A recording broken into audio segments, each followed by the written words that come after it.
4 bougies et un grand cri. 4 bougies et un grand cri pour éclairer la nuit. 4 bougies et un grand cri pour nous battre contre le chaos. 4 bougies, un grand cri et la promesse d'une naissance. Et il n'en faut pas plus pour que les ténèbres soient transfigurées en lumière. Mais qui pousse ce grand cri? Pas seulement les petits monstres ici présents ce matin, non. C'est la vieille Élisabeth, lorsque la jeune Marie vient lui rendre visite. Petit texte, 6 versets seulement coincés entre l'Annonciation et l'hymne du Magnificat. 6 petits versets qui auraient pu passer inaperçus. Que s'est-il passé jusque-là? 2 annonces. 2 annonces de naissance.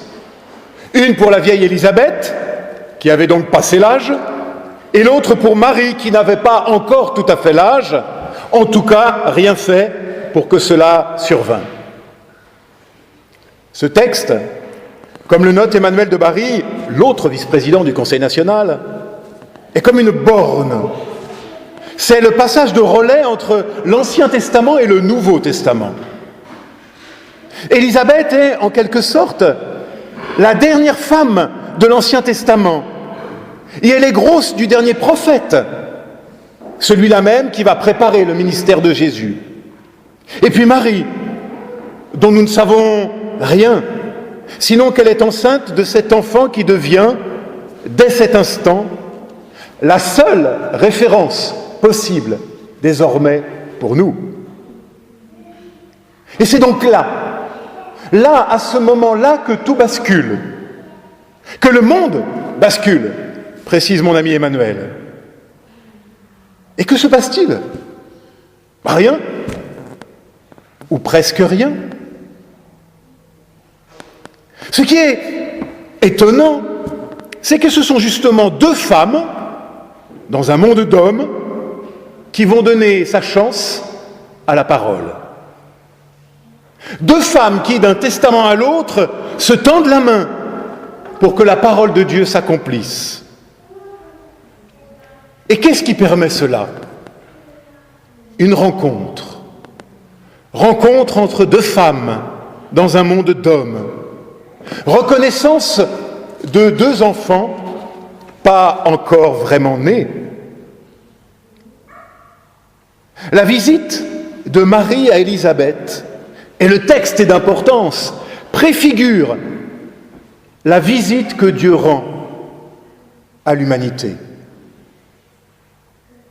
Et n'est-ce pas cela que nous nous apprêtons à fêter? Christ, visiteur de Dieu. Christ, visiteur des hommes, depuis la visite que Marie rend à Élisabeth.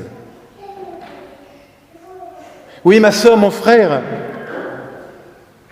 un Dieu qui vient nous visiter, nous rencontrer, afin d'illuminer nos existences de sa grâce.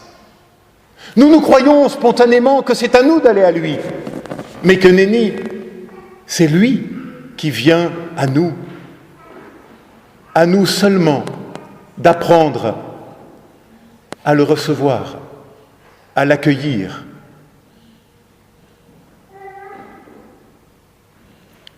Dans l'évangile de Luc, Jean le Baptiste ne baptisera pas Jésus. Ils ne se rencontreront plus. Leur seule rencontre se joue là, in utero. Et cela suffit.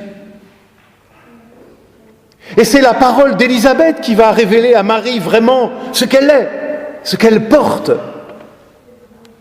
Car c'est toujours la parole de l'autre qui me dit qui je suis et ce qu'est le monde. On ne voit bien qu'à travers la parole d'un autre. Élisabeth, grosse d'une promesse et déjà grosse d'une parole. Marie, grosse elle aussi d'une promesse de naissance, et pourtant elle aussi déjà grosse d'une parole.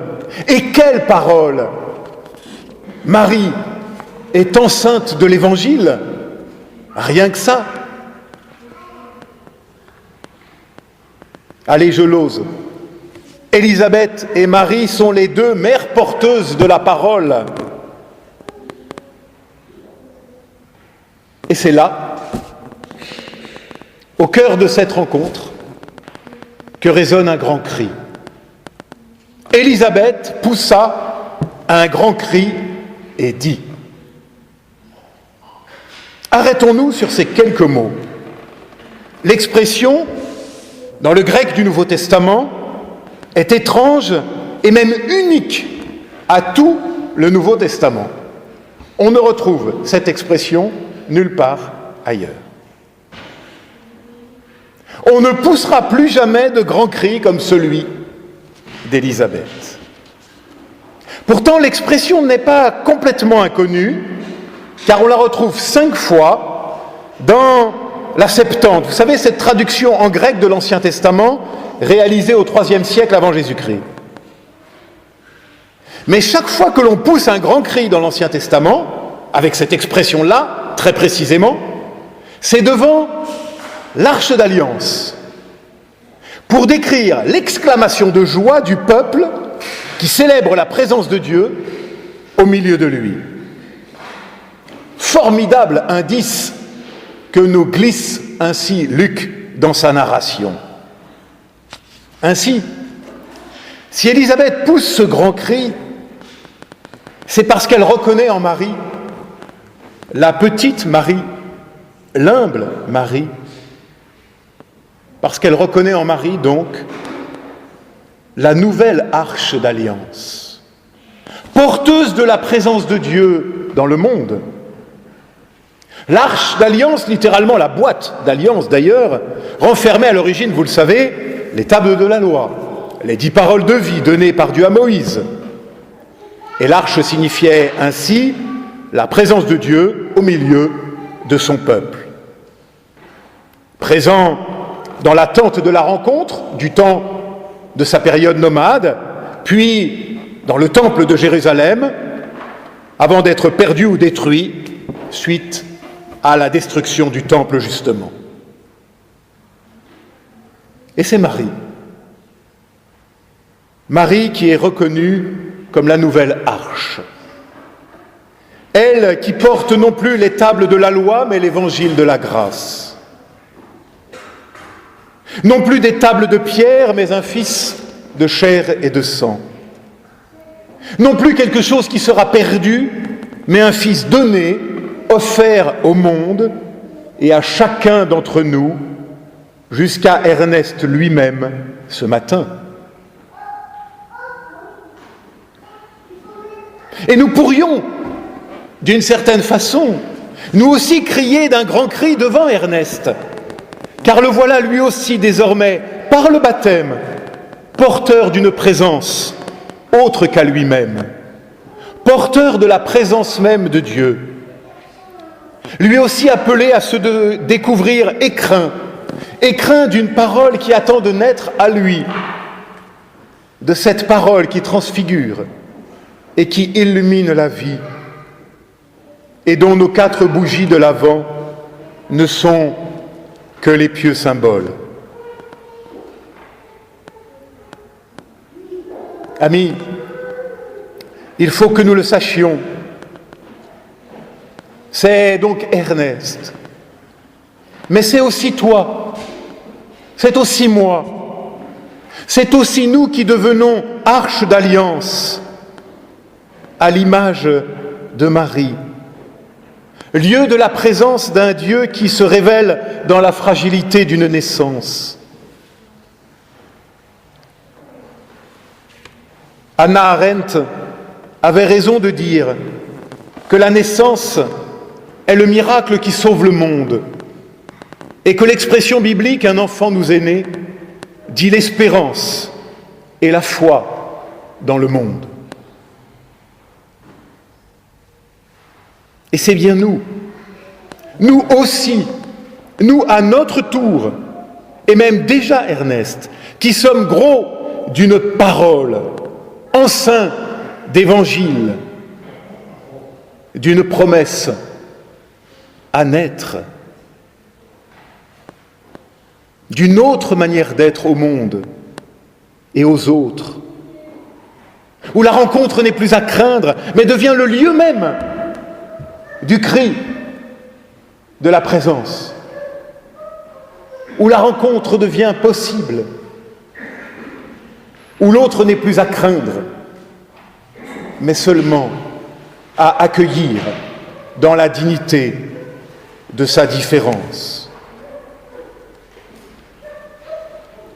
Extrême fragilité qu'une naissance, extrême vulnérabilité aussi.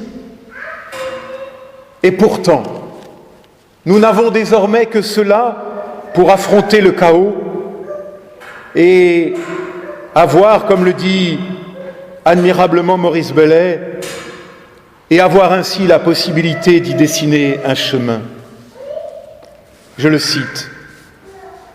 Vivre dans le chaos, savoir pourtant y dessiner un chemin, pouvoir y tenir debout, pouvoir ne pas y être seul, découvrir des principes de vie tellement primitifs que la violence du chaos ne les défait pas. Avoir l'humilité de reconnaître que l'on peut s'être égaré, devoir tout reprendre, et pourtant s'affirmer ainsi vivant au milieu des ouragans de la mort. Fin de citation.